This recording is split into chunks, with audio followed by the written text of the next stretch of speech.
नमस्कार, आप सभी का एक बार फिर से स्वागत है हमारे चैनल भक्ति ज्ञान में। आप सभी को निर्जला एकादशी की हार्दिक शुभकामनाएं। आइए सुनते हैं निर्जला एकादशी की पौराणिक व्रत कथा। पौराणिक कथाओं के अनुसार महाभारत के संदर्भ में निर्जला एकादशी की कथा मिलती है, जो इस प्रकार है। एक बार हुआ यूं कि सभी पांडवों को धर्म, अर्थ, काम और मोक्ष प्राप्ति के लिए महर्षि वेदव्यास ने एकादशी व्रत का संकल्प करवाया।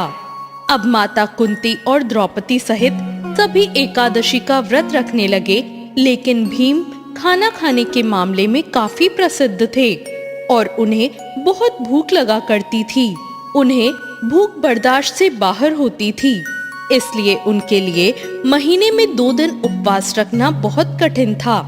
जब पूरा परिवार उन पर व्रत रखने के लिए दबाव डालने लगा, तो वो इसकी युक्ति ढूंढने लगे कि उन्हें भूखा नहीं रहना पड़े और उपवास का पुण्य भी उन्हें मिल जाए। अब उधर पर आई इस विपत्ति का समाधान भी उन्होंने महर्षि वेदव्यास से ही जाना। भीमसेन वेदव्यास जी से बोले, परम बुद्धिमान पितामह, मेरी उत्तम बात को सुनिए। राजा युधिष्ठिर, माता कुंती, द्रौपदी, अर्जुन, नकुल और सहदेव ये सभी एकादशी को कभी भोजन नहीं करते और मुझसे भी हमेशा यही करने को कहते हैं कि भीमसेन, तुम भी एकादशी को ना खाया करो। किंतु मैं उन लोगों से यही कहता हूँ कि मुझसे भूख नहीं सही जाएगी।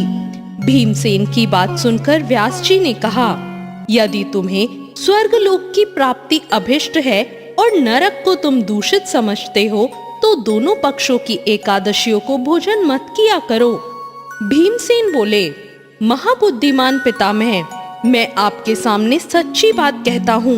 एक बार भोजन करके भी मुझसे व्रत नहीं किया जा सकता, फिर उपवास करके तो मैं कैसे रह सकता हूँ। मेरे उदर में व्रत नामक अग्नि सदा प्रज्वलित रहती है, अतः जब मैं बहुत अधिक खाता हूँ तभी ये शांत होती है। इसलिए महामुने, मैं वर्ष भर में केवल एक ही उपवास कर सकता हूँ, ऐसा उपवास जिससे स्वर्ग की प्राप्ति भी सुलभ हो जाए और इसे करने से मैं कल्याण का भागी भी हो सकूं। ऐसा कोई एक व्रत निश्चय ही करके मुझे बताइए, मैं उसका यथोचित रूप से पालन करूंगा। व्यास जी बोले, भीम, ज्येष्ठ मास में सूर्य वृष राशि पर हो या मिथुन राशि पर शुक्ल पक्ष में जो एकादशी हो, उसका यतन पूर्वक निर्जल व्रत करो। केवल कुल्ला या आचमन करके मुख में जल डाल सकते हो। उसको छोड़कर किसी प्रकार का जल विद्वान पुरुष मुंह में ना डाले, अन्यथा व्रत भंग हो जाएगा। एकादशी को सूर्योदय से लेकर दूसरे दिन के सूर्योदय तक मनुष्य जल का त्याग करे तो ये व्रत पूर्ण होता है। तदंतर द्वादशी को प्रभात काल में स्नान करके ब्राह्मणों को विधि पूर्वक जल और स्वर्ण का दान करे। इस प्रकार सब कार्य पूरा करके जितेंद्रिय पुरुष ब्राह्मणों के साथ भोजन करे। वर्ष भर में जितनी एकादशियां होती हैं, उन सब का फल निर्जला एकादशी के सेवन से मनुष्य प्राप्त कर लेता है, इसमें कोई संदेह नहीं है। शंख, चक्र और गदा धारण करने वाले भगवान केशव ने मुझसे कहा था कि यदि मानव सबको छोड़कर एकमात्र मेरी शरण में आ जाए और एकादशी को निराहार रहे, तो वो सभी पापों से छूट जाता है। एकादशी व्रत करने वाले पुरुष के पास विशाल काय, विकराल आकृति और काले रंग वाले दंड पाशधारी भयंकर यमदूत नहीं आते।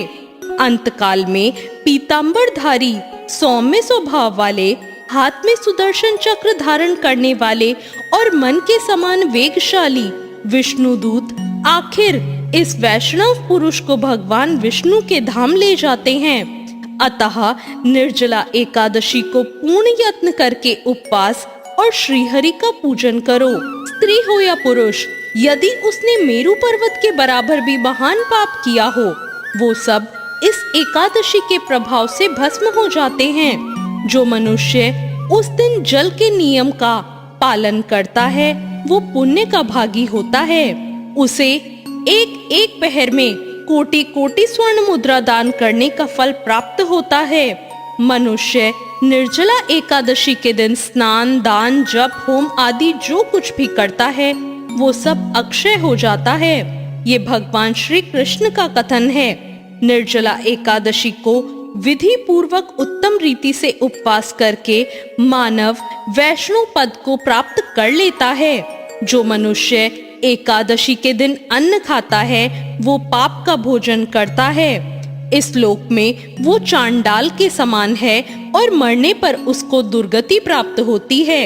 जो ज्येष्ठ के शुक्ल पक्ष में एकादशी को उपवास करके दान करेंगे वो परम पद को प्राप्त होंगे। जिन्होंने एकादशी को उपवास किया है वे ब्रह्म हत्यारे, शराबी, चोर या गुरुद्रोही होने पर भी सभी पातकों से मुक्त हो जाते हैं। कुंती नंदन, निर्जला एकादशी के दिन श्रद्धालु स्त्री पुरुषों के लिए जो विशेष दान और कर्तव्य विहित है उन्हें सुनो। उस दिन जल में शयन करने वाले भगवान विष्णु का पूजन और जलमयी धेनु का दान करना चाहिए अथवा प्रत्यक्ष धेनु या घृतमयी धेनु का दान करना उचित है।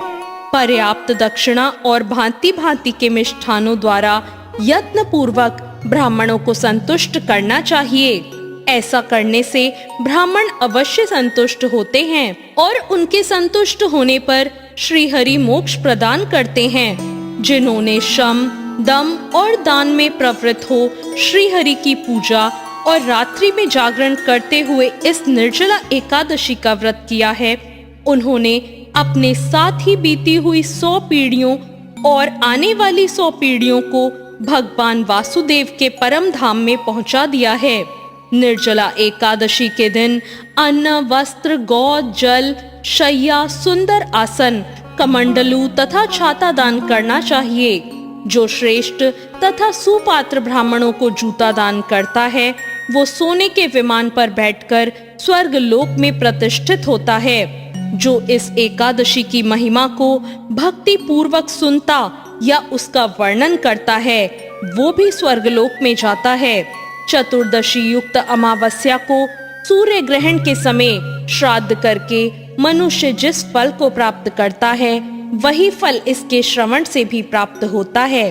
पहले दंत धावन करके ये नियम लेना चाहिए कि मैं भगवान केशव की प्रसन्नता के लिए एकादशी को निराहार रहकर आचमन के सिवा दूसरे जल का भी त्याग करूंगा। द्वादशी को देवेश्वर भगवान विष्णु का पूजन करना चाहिए। गंध, धूप, पुष्प और सुंदर वस्त्र से विधि पूर्वक पूजन करके जल के घड़े का दान संकल्प करते हुए करना चाहिए। हमें कहना चाहिए कि संसार सागर से तारने वाले हे देव देव ऋषिकेश, इस जल के घड़े का दान करने से आप मुझे परम गति की प्राप्ति करवाइए। भीमसेन, ज्येष्ठ माह के शुक्ल पक्ष की जो शुभ एकादशी होती है उसका निर्जला व्रत करना चाहिए। उस दिन श्रेष्ठ ब्राह्मणों को शक्कर के साथ जल के घड़े का दान करना चाहिए। ऐसा करने से मनुष्य भगवान विष्णु के समीप पहुंचकर आनंद का अनुभव करता है और द्वादशी को ब्राह्मण भोजन कराने के बाद स्वयं भोजन करना चाहिए। जो इस प्रकार पूर्ण रूप से पापनाशिनी एकादशी का व्रत करता है वो सब पापों से मुक्त होकर आनंदमय पद को प्राप्त होता है। ये सुनकर भीमसेन ने भी इस शुभ एकादशी के व्रत को आरंभ कर दिया। तब से ये लोक में पांडवी एकादशी या भीमसेनी एकादशी के नाम से भी विख्यात हुई। तो ये थी निर्जला एकादशी की व्रत कथा। आपको ये कथा कैसी लगी कमेंट करके जरूर बताएं। साथ ही मेरे चैनल भक्ति ज्ञान को सब्सक्राइब करना ना भूलें। धन्यवाद।